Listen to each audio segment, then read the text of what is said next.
Hi everyone, welcome back to my channel Soup's Life on Lens. এটা দিনটা ছিল আমার সপ্তমীর আর সপ্তমীতে আমরা বেরিয়ে পড়েছি ঠাকুর দেখতে বেরু করতে আমার দুই ছেলে আর আমার কর্তাকে নিয়ে। এদিকে আরুল এসে গেছে, দেখছেন যেরকম এটা স্টেশন। গাড়ি নিয়ে আমরা এবার যাচ্ছি না, কেননা প্ল্যানিং ছিল সাউথে যাওয়া। ফার্স্ট স্টার্ট করলাম আমাদের প্যান্ডেল হপিং ওখান সাউথ থেকে। এবার আমরা গেলাম ট্রেনে, লোকাল ট্রেন।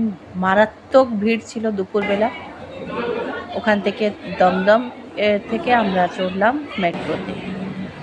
এই হচ্ছে দমদম মেট্রো স্টেশন। ট্রেন দাঁড়িয়ে আছে, আমরা দাঁড়িয়ে আছি। আমাদের ট্রেন আসতে এখন অনেকটা সময় বাকি।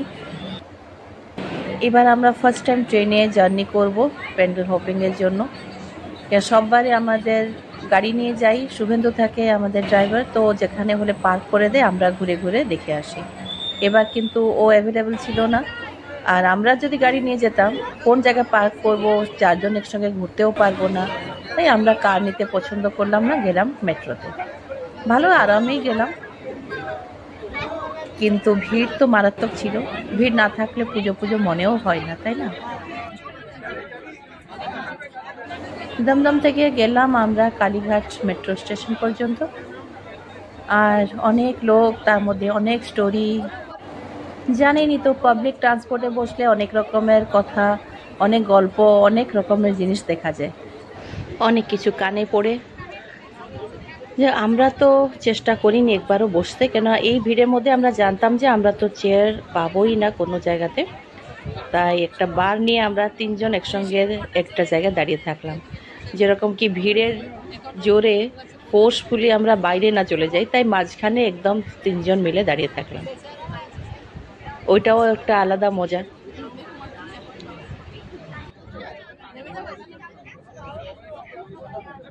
স্টেশন থেকে নামলাম, এখন আমরা যাচ্ছি হলুদ ট্যাক্সিতে। চেতলার কাছাকাছি মেট্রো স্টেশন কোনটা?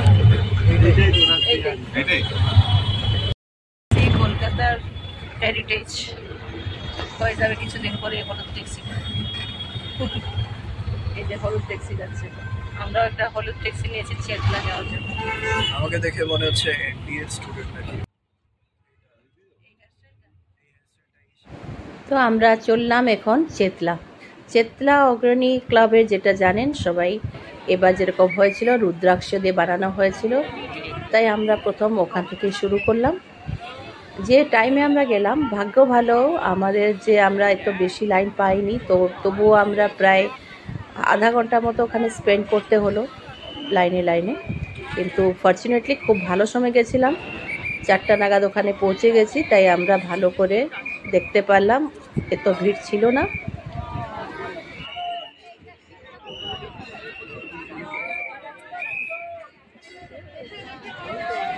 কলকাতাতে পুজো দেখা মানেই দেবী দেখা না, দেবীর প্রতিমা দেখা না, ওই রকম থিম দেখা। অনেক রকমের সাজানো হয় ঠিকই, কিন্তু এক একটা থিম এত সুন্দরভাবে সাজানো থাকে, যেটা কি লাইটনিং দিয়ে আরও সুন্দর লাগে। হয়তো এটা রাত্রেবেলা গেলে আরও ভালো লাগতো, কিন্তু ওই সময় ঢোকাই যাবে না, ওর অনেকটা সময় নিয়ে দাঁড়িয়ে থাকতে হবে। তাই আমরা দিনের বেলা থেকেই শুরু করলাম দেখার, আর এই যে আপনাদের সঙ্গে শেয়ার করলাম। সুন্দর সাজানো হয়েছিল সব দিকে রুদ্রাক্ষ দিয়ে, এদিকে নাগসাপ, শিবলিঙ্গ, সব কিছু রুদ্রাক্ষ দিয়ে ভালোই হয়েছিল, কিন্তু দিনের বেলা এত মজা লাগছিল না।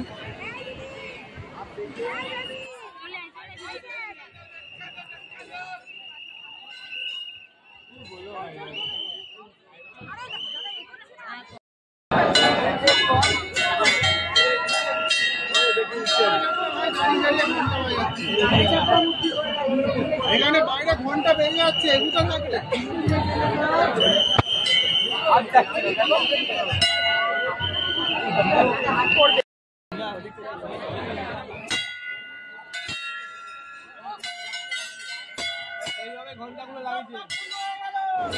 এখন থেকে শুরু হলো পুজো মণ্ডপ। এত সময় যেগুলো দেখছিলেন এগুলো বাইরের সব থিম। আর এই যে দেখছেন প্রতিমা, ভেতরে খুব সুন্দর সাজানো, কিন্তু আমি নিতে পারছি না, অনেক পেছনে। আর সবাইকে দেখছেন ক্যামেরা তুলে যত উঁচু তুলতে পারে এত দূর উঠিয়ে দিয়েছেন নিজের ক্যামেরা। থিমটা তো খুবই সুন্দর, কিন্তু ভিড়ের মধ্যে পুরো নেওয়া যাচ্ছে না। সাগর আছে ওপরে, আকাশ মানে ইউনিভার্স, ওটা মুভমেন্ট করছে, এদিকে আগুন।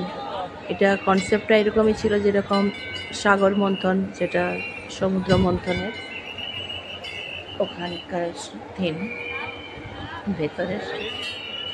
ভালো লাগলো। এবারটা সবের আরাম হয়েছে আমাদের স্পেশালি, কেননা এখন বাচ্চারা বড় হয়ে গেছে। আবার ঘুরে ঘুরে আমাদেরকে তাকাতে হচ্ছে না যে ওরা কোথায় হারিয়ে গেল বা হাত খসে গেল তাদের। আমরা ওই ভয়ে মাঝখানে যাওয়া বন্ধ করে দিয়েছিলাম পুজো মণ্ডপগুলোতে ঘুরতে। প্রথম যখন এসেছিলাম কলকাতা তখন কষ্ট হলেও আমরা যেতাম। 2-3 বার যাওয়ার পরে ভাবলাম না, বাচ্চাদেরকে নিয়ে ওদেরকে কষ্ট দেওয়া হয় স্পেশালি, কেন বাচ্চারা তো এগুলো তো বোঝে না যে ঠাকুর দেখবে বা কিছু থিম বুঝবে। কিন্তু গরমে খাওয়া নেই, রাস্তায় লাইনে দাঁড়িয়ে থাকো, এইসবতে ঠাকুর দেখা থেকে বেশি কষ্ট বাচ্চারাই পায়।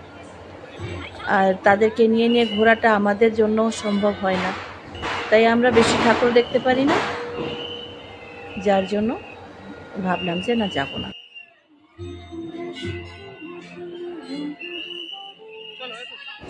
কিন্তু এবার আস্তে আস্তে ওরা বড় হচ্ছে, বন্ধুরা অনেক হয়েছে স্কুলের কলেজে, তাই এখন ওদের যা জোশ ঠাকুর দেখার, এখন আমরা ধিমা হয়ে গেছি। আমরা তাদের সঙ্গে আর খাপ খাওয়াতে পারছি না।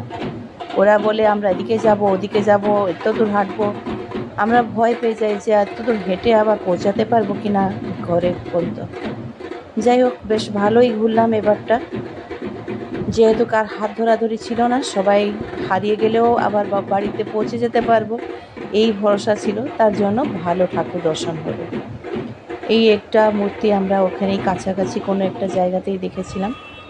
তারপরে যখন এক্সিট দিকে বেরোচ্ছি আলিপুর সার্বজনীন থেকে, তখন সামনে দেখি রাস্তার ওপারে সোনাঝুরি হাট করে একটা খুব সুন্দর প্যান্ডেল বানিয়েছে। প্রথম আমি ভাবলাম যে এটা সোনাঝুরি হাট, ওখানে কিছু জিনিস বিক্রি হচ্ছে, কিন্তু ভেতরে যত ঢুকছি দেখছি সবাই একদিকেই হাঁটছে। ভেতরে গিয়ে দেখি ও মা, ওখানেও সাজানো আছে ঠাকুর, পুজো হচ্ছে, সামনে নাচ হচ্ছে খুব সুন্দর। ওদের যে থিমটা থাকে গ্রামের ফোক ডান্স, তার সঙ্গে বাউল সং, এইগুলো সব কিছু ওখানে আয়োজনে হয়েছে। তো আমরা বাদ যাই কীরকম, ওখানে বাকি মহিলারাও নাচছিল, আমিও তার সঙ্গে জয়েন করলাম আর খুব নাচলাম, ভালো লাগলো। এবার কিন্তু পুজোতে আমি দুটো জিনিস কলকাতাতেই দেখলাম, একটা হচ্ছে শান্তিনিকেতনের নাচ আর হচ্ছে পুরুলিয়া ছৌ।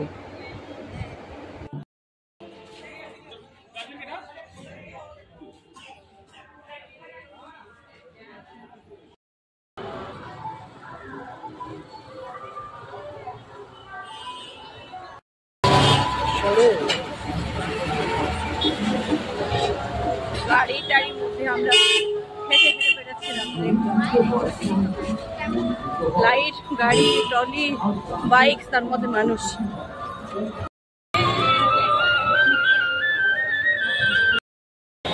কি থিম এটা?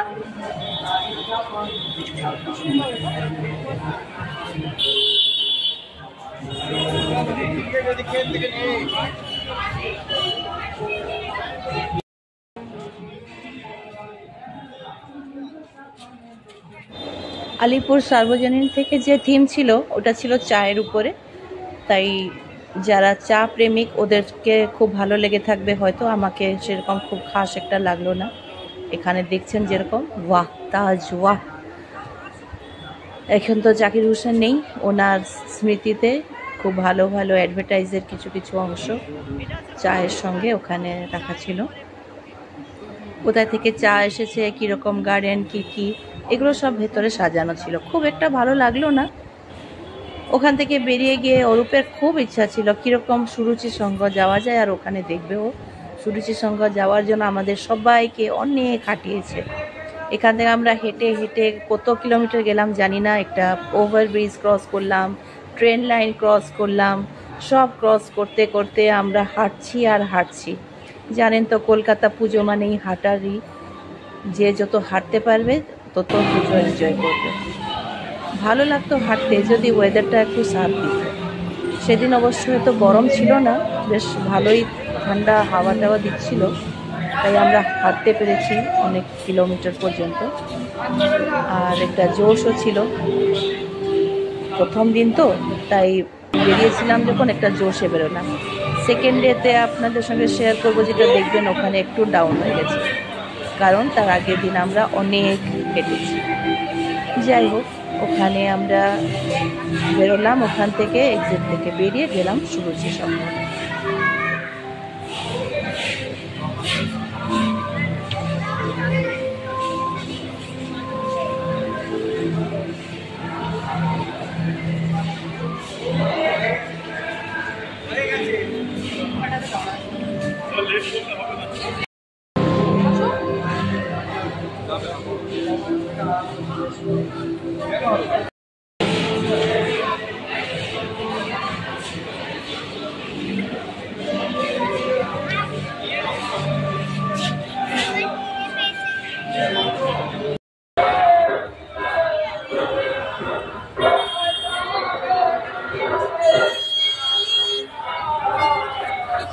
এটাও আমাদের ইয়ে মতো থিমটা, পুরনো ঘর।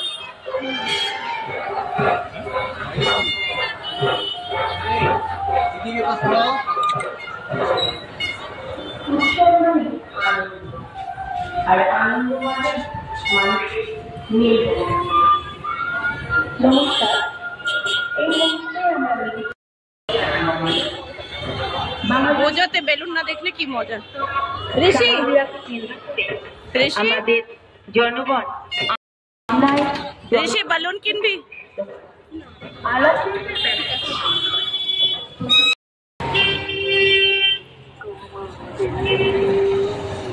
এই যে সে ফ্লাইওভার, তার সঙ্গে ট্রেন দেখতে দেখতে আমরা হাঁটতে হাঁটতে হাঁটতে হাঁটতে এক ক্লাস পৌঁছালাম। সুরুচির সঙ্গে পৌঁছাবো কি তার জন্য তো জানেন বেশ ভিড় তখন পর্যন্ত হয়ে গেছিল, কেননা ওই সময়তে বাজে প্রায় বেলা 7:30 8টা, আর ওই সময়তে ভিড় শুরু হয়ে গেছে। তাই আমরা ভিড়ের মধ্যে এদিক থেকে ঘুরে ওদিক থেকে ঘুরে যতটা পেরেছি আপনাদের সঙ্গে শেয়ার করেছি। আর ভিড় তো জানেনই, মারাত্মক ভিড়।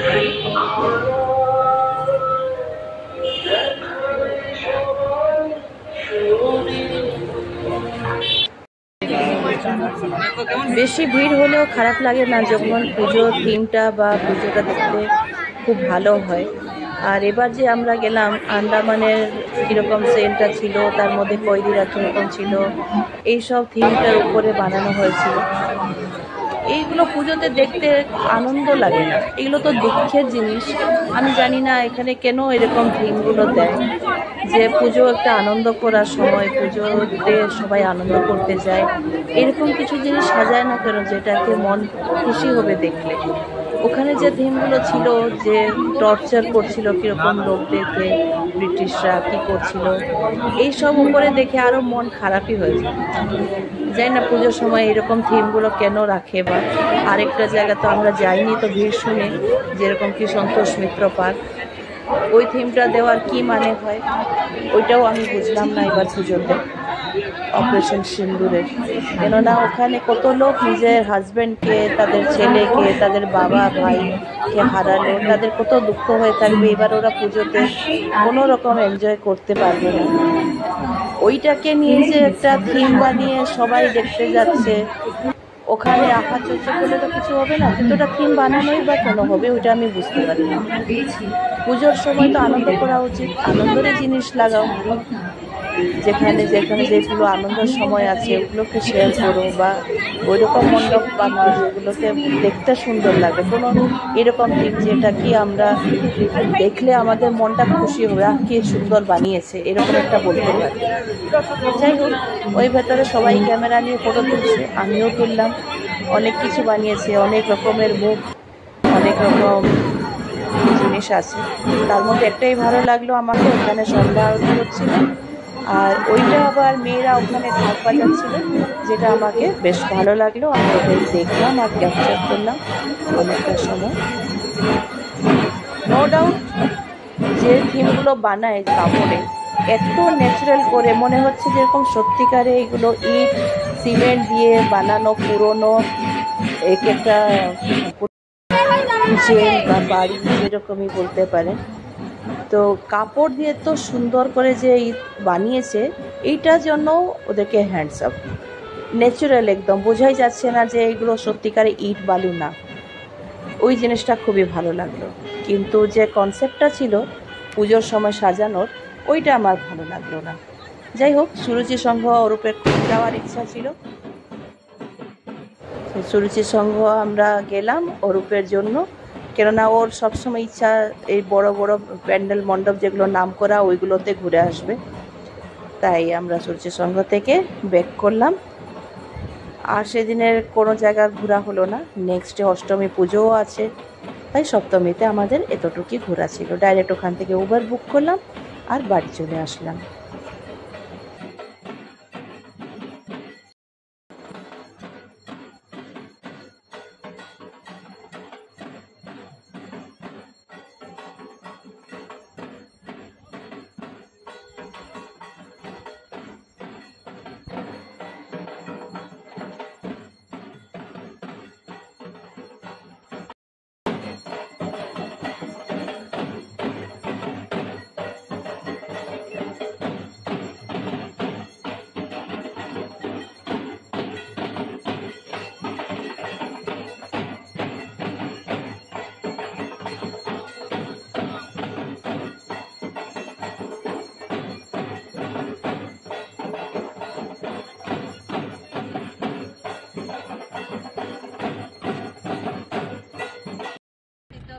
ওই আসছি, আমি রাস্তায় আছি। হ্যাঁ, এই ছিল আমাদের সপ্তমী পুজোর প্যান্ডেল হোপিং। আর অষ্টমীতে আমরা সকাল সকাল এখানে পুজো করলাম। তারপরে আমি গেলাম আমার একটা স্পেশাল ডে, যেটা আপনাদের সবার সঙ্গে শেয়ার করব। যত লোক আমার ফেসবুক ইনস্টাতে আছেন ওনারা তো জানেনই যে আমার একটা ব্যানার শ্যুট হয়েছিল, আর ওটা কুমারটুলিতে লেগেছিল। আপনারা যারা ইউটিউব মাধ্যমে দেখছেন ওরা দেখবেন অষ্টমীর দিন আমি ওখানে গিয়ে আমার ব্যানার দেখলাম, আপনাদের সঙ্গে শেয়ার করব। তাহলে আমাদের সঙ্গে থাকুন। যারা সাবস্ক্রাইব করে নিন তাড়াতাড়ি করে নিন। ভালো থাকবেন, রাখি এখানে। আবার দেখা হবে নেক্সট ব্লগে। Take care, bye by.